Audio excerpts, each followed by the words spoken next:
So ఇప్పుడు మనం ఎక్కడ ఉన్నామంటే చెప్పండి రావు గారు.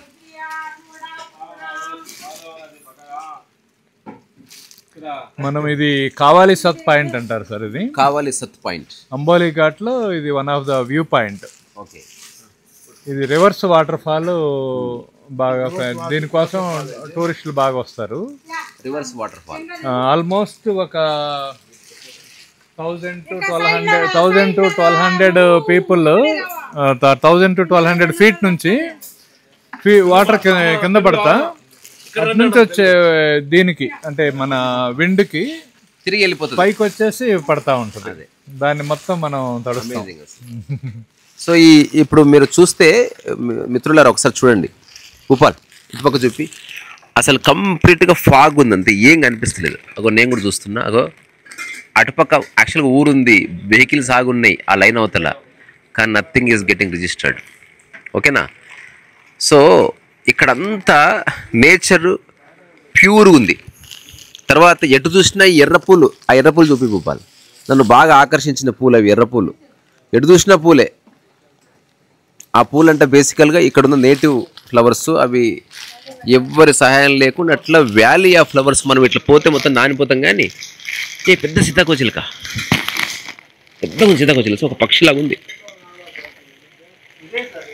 అగో అగో అగో అగో కొట్టుకుంటూ చూడు, మామూలు సైడ్. సో ఇప్పుడు అక్కడికి వాక్ చేసుకుంటూ వెళ్ళాలి, వర్షం పడుతుంది. సో రావు గారు ఏంటంటే వెల్ ప్రిపేర్డ్, ఎలా నాంతాం కదా అనుకుంది లోపు వెనుక కార్లు ఇవన్నీ పెట్టించాడు. తర్వాత ఇక్కడ కూడా ఇవన్నీ అమ్ముతున్నారు. సో మనం రెగ్యులర్గా వచ్చే ప్లేసెస్ కావు, అందుకని మామూలుగా home tour, celebrities home tour, లేకపోతే జబర్దస్త్ స్టార్స్ హోమ్ టూర్ అవన్నీ ఓకే చూడండి, కానీ దీస్ ఆర్ రియల్ టూర్స్. మనం సజీవంగా ఉన్నప్పుడే ఖచ్చితంగా చూడాలి, ఊరికి అనుభూతి చెందాలి. భూపాల్ రా.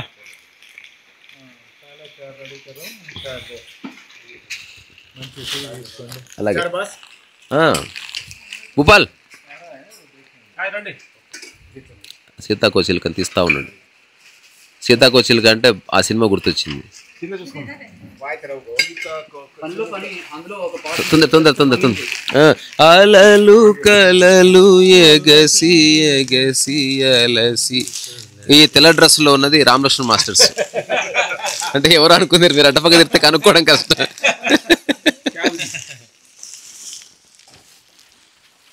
మనం రివర్స్ వాటర్ ఫాల్కి వెళ్తున్నాం. నాకా వాళ్ళిద్దరు పరిచయం లేదు. ఇదా పరిచయమే, పేరు తెలియదు కానీ. దా కుక్కలు పిచ్చోళ్ళు నన్ను గుర్తుపడతారని ఒక నేను ఎప్పుడు అనుకుంటాను, అట్లా జరిగింది కూడా. దా దా అలాగే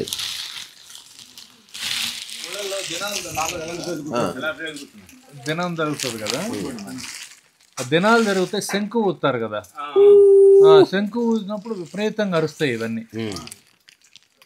అప్పుడు పెద్దవాళ్ళని అడిగితే ఊళ్ళో ఏం చెప్పేవాళ్ళు అంటే, కుక్కలకి వాళ్ళ ఆత్మలో ప్రయాణించేది కనపడుద్ది దీనికని చెప్పేవాళ్ళు. చెప్పేవాళ్ళు. నేను ఎవరో సైంటిఫిక్గా ఒక ఆయన అడిగితే, అది ఆ సౌండ్ డెన్సిటీ వాటికి ఎక్కువ వినపడుతుంది, అందుకని వాటికి ఇదిగా ఉండేదండి. కొంతమంది ఏమో ఇది అలవాటు అయిపోయి ఇది ఎవరిదో చావు అని వాటికి కూడా తెలిసి అవి కూడా వాటి సంతాపాన్ని తెలియజేస్తారని చెప్తున్నారు అనమాట. ఏదేమైనా అది చాలా ఇంట్రెస్టింగ్ ఉంటుంది. ఒక శంకు ఊదగానే ఊర్లో చనిపోయినప్పుడు అవన్నీ కుక్కలన్నీ అరుస్తూ ఉంటాయి. నాకు కూడా కుక్కలు అరవడం వచ్చి తెలుసా, అంటే జెన్యున్గా కుక్కలు అరుస్తున్నాను. ఇది మామూలుగా మిమిక్రీ అట్లా కాకుండా దాని దగ్గర అగో చూసి ఎట్లా చూసింది అది.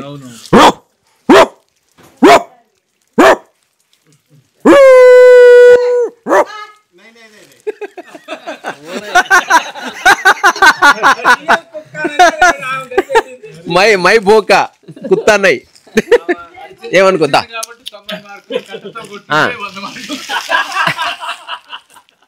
దా ప్లీజ్ వెల్కమ్.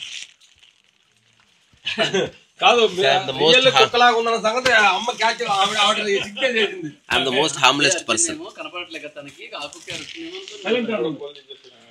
ఖచ్చితంగా అది ఎంతో అంత అనిపించకపోతే ఆ రెస్పాన్స్ రాదు కదా.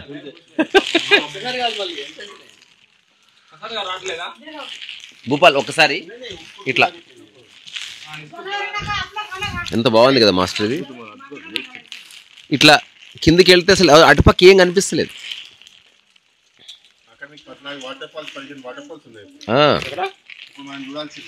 అచ్చా, ఒక పిచ్చి ప్రశ్న అడగాల. ఈ వాటర్ ఫాల్స్ కి ఎవరు ఏ కంపెనీ సప్లై చేస్తుంది water? God God my God. Master మీకు నచ్చిన పాట చెప్పండి, పాడదాం. మీరు చిన్నప్పటి నుంచి చిన్న పాటలు ఏదో ఒకటి ఉంటుంది కదా. పాట పాత పాట ఏ సినిమా తెలీదు. పై నుంచే ఓ చిలుక ఎగిరిపోయేవను. అదే ఇలవేల్పు అది ఉంటది. పయనించే ఓ చిలుక ఎగిరిపో పాడైపోయెను గూడు, పుల్లా పుడక ముక్కున కరచి గూడును కటితివోయి, వానకు తడిసిన నీ బిగిరెక్కలు ఎండకు వాడినవోయి. భూపాల్ అది ఫోన్ నానిపోతుంది. అదే పాట హిందీలో కూడా ఉంది. చెల్లుడు జారే పంచి కే అప్నే సుహా.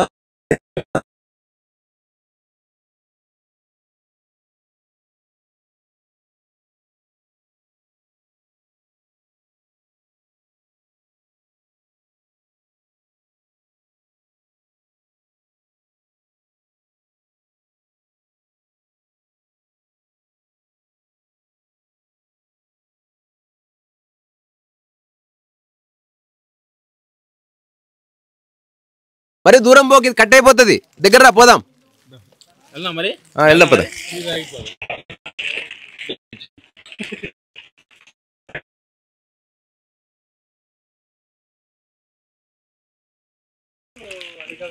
అందరూ ఎవరు లేరంట, ఒక్క ఆయన ఉన్నాడంట. నువ్వు చాలా గొప్పవాడిరా బాబు, హరికథని బ్రహ్మాండంగా ఆస్వాదిస్తున్నా. లేదు సార్, మీరు నిలబడ్డ చాప నాది. నేను ఒక జోక్ చెప్తా మాస్టర్, ఒక జోక్ చెప్తా. ఒక ఆవిడ కచేరీ ఇయ్యాలని ఆమెకు ఉబ్బలాటం. కచేరిస్తుంది, వైలిన్ వాయిస్తుంది. వచ్చిన 100 మందిలో సగం మంది కుటుంబ సభ్యులే. ఆమె పాడుతుండగానే ఆమె పడితే కళ్ళు మూసుకుని ఆలాపన చేసింది, దొబ్బేసిరు అంతే, వెళ్ళిపోయారు, ఎవరు లేరు. ఆ తర్వాత మొత్తం అయిపోయిన తర్వాత అందులో ఒక్కడు వన్స్ మోర్ మేడం అన్నాడు. అనగానే ఆమెకి ఎక్కలేదు, ఏడుపు వచ్చేసింది. నా జీవితంలో ఎవరైతే అడగలేదు, తప్పక పాడతాను బాబు, పాడతాను, నువ్వు అడిగాక పాడకపోతే ఎట్లా అన్న తర్వాత మళ్ళీ పాడితే నెక్స్ట్ అతను ముందుకు వచ్చాడు. ఇప్పుడు ఎవరు లేరు, ఇంకా వన్స్ మోర్ మేడం అన్నాడు. అబ్బా అసలు నేను తట్టుకోలేకపోతున్నాను, మళ్ళీ పాడేసింది. పాడిన తర్వాత స్టేజ్ మీద ఎక్కువ కూర్చున్నాడు. వన్స్ మోర్ మేడం అన్నాడంట. ఈసారి ఆమె పక్కనే వచ్చి కూర్చున్నాడు. వన్స్ మోర్ అన్నాడు. అట్లా 15 సార్లు వన్స్ మోర్ అయిన తర్వాత ఆమె అన్నదంటే ఇక పాడలేను బాబు అంటే, మంచిగా వాడేదాకా పాడిపిస్తుంది తోట అన్నాడంట. మంచిగా వాడేదాకా పాడిస్తా బిడ్డ నీతోటి, ఏం నాటకాలు ఆడుతున్నావు, ఏం రాకుండా కచేరీ చేస్తున్నావు. తర్వాత ఇంకొకటి, నా బిడ్డ జోగి చెప్పింది, మాస్టర్స్ ఒకటికంటే పిల్లలు కాలేదంట. అతను దేవుడిని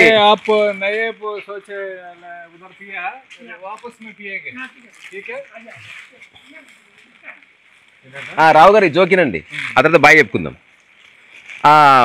నాకు పిల్లలు అయితే లేరని దేవుడిని ప్రార్థిస్తే దేవుడు చెప్పినట్ట మెసేజ్ పంపించినట్ట. ఇప్పుడు నాకు వచ్చి ఓపిక లేదు బాబు, ప్రత్యక్షాలు ఆపేసిన, ఓ గురువు గారి పేరు చెప్తా పోయి కనుక్కో, ఆయన సలహా ఇస్తాడు, ఆయన సలహా పాటించలేకపోతే చస్తా ఉన్నాడంట. గురువు గారి దగ్గరికి వెళ్తే గురువుగారు చెప్పాడు, నీలాంటి దొంగ నా కొడుకు సంతానం ఎందుకయా అంటే, లేదండి నాకు కావాలి, చాలా ఆస్తి ఉంది. సరే నీకు బుద్ధి చెప్పేటువంటి ఒక సంతానం కలుగుతుంది, కూతురు పుడుతుంది, ఓకే గుడ్. మరి ఏం పేరు పెట్టానంటే బుద్ధి అని పేరు పెట్టాను. ఇంక ఇప్పటి నుంచి వాడి సమస్యలు స్టార్ట్. రోడ్డు మీద ఎవరు కలుస్తారంట, సార్ బుద్ధి లేదా అని అడుగుతారంట. అడిగితే అంటారంట, బుద్ధి ఉంది అని అంటాడంట. నీ బుద్ధి ఆడుంది అని అడిగితే మా బుద్ధి ఇంట్లో ఉందని చెప్తాడంట. ఈ విషయం తెలియక మిగతా వాళ్ళు అసలు నీ బుద్ధి గురించి వాళ్ళు అడిగితే ఎందుకు చెప్తున్నావు, ఫోన్ చేసిన వాళ్ళు అడుగుతారంట బుద్ధి ఉందా అని. ఇతను అంటే బుద్ధి లేదు. ఎప్పుడు వస్తుంది బుద్ధి అంటే సాయంత్రం వస్తుంది బుద్ధి. ఈ విషయం తెలియని వ్యక్తులు ఉంటారు కదా, కూతురి పేరు బుద్ధి అని. అసలు నీ బుద్ధి లేదని వాళ్ళకి ఎందుకు చెప్తున్నారు వాళ్ళు అడుగుతారంట. క్లియర్ అవుతుంది. సో ఇప్పుడు అటుపక్క ఉందా రావు గారు? మనం ఇంకా 10 అడుగులు వేస్తే 1000 అడుగుల కింద ఉంటాం. అంతే. భూపాల్ అగో ఊరికి అట్లా ఫాగ్ చూపించు, ఎండ్ చేసేద్దాం. అగో మన పూర్వీకులు చూపించు. 10 అడుగులు వేస్తే 1000 అడుగుల కిందకి వెళ్ళదు. మన పూర్వీకులు వీళ్ళు రాముడు కృష్ణుడు. క్లియర్ అవుతుంది రండి, త్వరగా రండి. క్లియర్ అవుతుందంట రండి. సో ఇది మనం ఇప్పుడు వాటర్ ఫాల్స్ దగ్గరికి పోతున్నాం. It's called rivers water falls. అంటే సింపుల్ లాజిక్, చాలా ఎత్తు మీద నుంచి నీళ్లు పడడం వల్ల ఆ కింద ఉన్న గాలి ఫోర్స్కి ఆ వాటర్ తిరిగి రిఫ్లెక్ట్ అయి పైకి వెళ్ళిపోతుంది. అది అందుకని చూడాలి లైఫ్లో. బాగుంది, ఇది వినడానికి అయితే బాగుంది. ఇంతవరకు నేను ఎప్పుడు చూడలే. భూపాల్ మంచి రికార్డ్ అవుతుందా? ఒకసారి నాకు ఇస్తే భూపాల్ని కూడా ఇందులో నిక్షిప్తం చేస్తే. పద. ఏది ఏది ఏది ఏది అబ్బబ్బబ్బా వ్యాలీ. అయ్యా రివర్స్ వాటర్ ఫాల్ అంటే ఏది? ఇదేనా?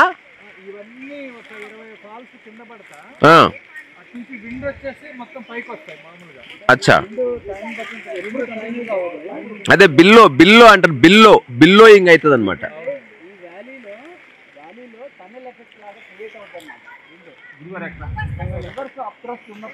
బాబా ఇది ఒక భూతల స్వర్గం.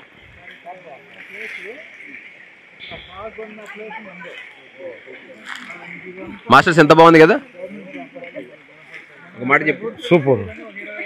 నా జీవితంలో ప్లేస్ ఎప్పుడు చూడలేదు నేను. ఫస్ట్ టైం మంచి క్రియేట్ చేయలేడు. ఇంకోటి లోయ ఉంది, అందం ఉంది. సార్ ఇది తెరేకోల్ నది, ఇదే జన్మస్థానం. తెరేకోల్ నది ఇలా ప్రవహించి ఇక్కడ నుంచి మొదలయ్యి అంత పెద్ద ఇదైపోయింది అనమాట. అది వీడియో చూస్తున్న నా మిత్రులారా, మీ జన్మ ధన్యమైపోతుంది. దయచేసి దర్శనం చేసుకోండి. వీలైతే ఏసీలో కూర్చొని చూడండి, చలి పెడుతుంది కొంత. చూపిస్తున్నా, ఇట్లా పట్టుకోండి, మీకు నచ్చినట్టు చూపించండి. ఇక్కడ అసలు పాట పాడుకోవాలి. అసలు ఇంత మంచి వాతావరణంలో ఈ తొక్కలో డిస్కషన్ ఏంది అసలు? ఏదైనా మంచి దీనికి సూట్ అయ్యే పాట. నీలి మేఘాలలో గాలి కెరటాలలో నీవు పాడే పాట వినిపించు ఈ వేళ.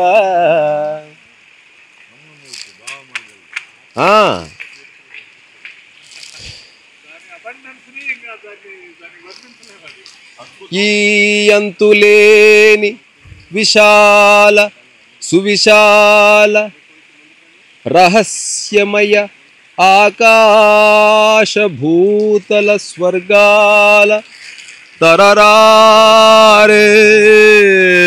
మొత్తం ఫాగ్ అంతా క్లియర్ అయింది రావు గారు. ఫాగ్ క్లియర్ అయింది చూసారా?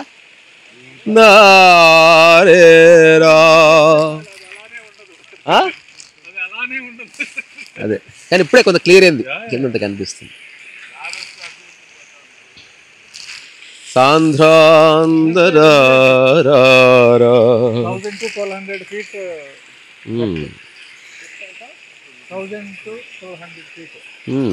ఇక్కడ నుంచి పడితే మోక్షం,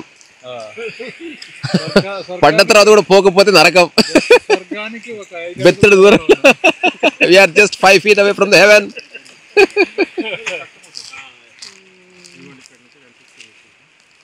ఇంకా ముందుకెళ్దాం.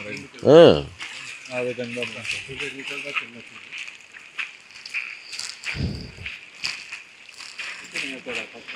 ఎంత సక్కగున్నావే.